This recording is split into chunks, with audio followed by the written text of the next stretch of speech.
Number 10 in the test is going to be either a sine or a cosine graph. So this one we have a sine, we have -3 sine, and it's going to ask you to find these same three pieces of information: period, amplitude, and phase shift.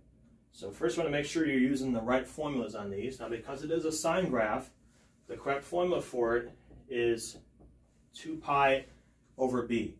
Okay, it's a 2 pi whenever you have sine and cosine graphs. The b is going to be the number in front of the x. In this problem, it's going to be pi over 8.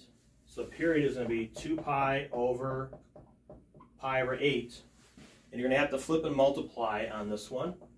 So 2 pi over 1, and then it's going to be times 8 over pi. It's going to give you 16 because the pi's are going to cancel out.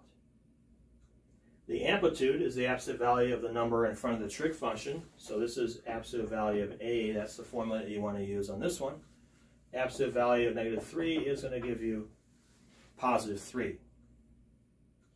Now the phase shift formula is c over b. Okay, now the c in this one, remember if you have a plus sign like that, you can kind of think of that as a minus a negative. So it's kind of like negative minus a negative. Pi over 2 is how you can write that.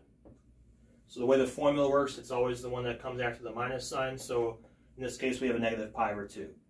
The easier way of doing that is you can just simply take the opposite sign of the number that you see inside there. But again, the formula is c over b. In this case, c just so happens to be negative because you can write it this way. So it's -pi over 2 divided by the number in front of the x. So we're dividing it by pi over 8. So that would be c over b.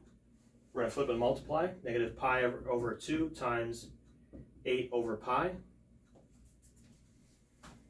The pi's are going to cancel out, and you get -4.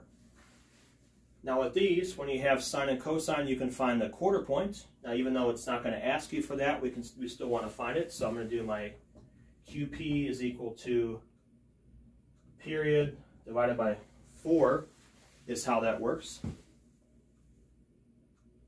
Okay, so period divided by 4. The period would be the period that you get here. So it would be 16 over 4 equals 4. So the way we're going to do this is the phase shift is your starting point, -4. We're just going to keep adding the quarter point to it until we get our 5 key points there. So your first key point is going to be -4. So let's go ahead and erase this part and write all this out. Now, for these, it's not necessary to write all this out. If you can automatically add those in your head, that's fine to do that. I will go ahead and show all the steps here since this is a test review, but it's not necessary if you already know automatically how to add all those. Okay, I'm just going to go ahead and show this here. We have 0. We're going to add 4 again. That's your quarter point. Just adding your quarter point every single time. We have 4 plus 4 gives you 8. Then you have the final one down here.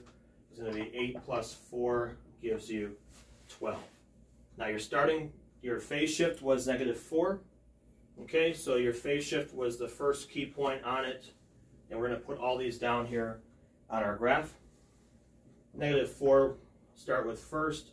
Then we have 0, 4, 8, 12. Here's our y-axis, goes through there. And so this is a sine graph. So sine graphs, they start at the phase shift. They have to start on the x-axis. So sine graphs start on the x-axis. The cosine graph is going to start at whatever this number is here. So I still have to label 3 and -3 here. But it's going to start right there on the x-axis. If it's a positive sign, you're going to start by going up. But because we have a negative sign, it has to go down. So at the next key point, it's going to be at the amplitude down there. And the next key point, it's going to jump back up to the x-axis, then back up to the amplitude again. It'll be up here now, and then back down at 12, which means that your graph is going to look like this one right here. It's only going to ask you to draw one period only. That's exactly what we have here. So again, negative sign has to go down like that. If it was positive sign, it would have gone up like this. And then if it's cosine, we would have started the graph like down below here at -3 instead. So that's the difference between when you do these. Okay, so this will be your final answer.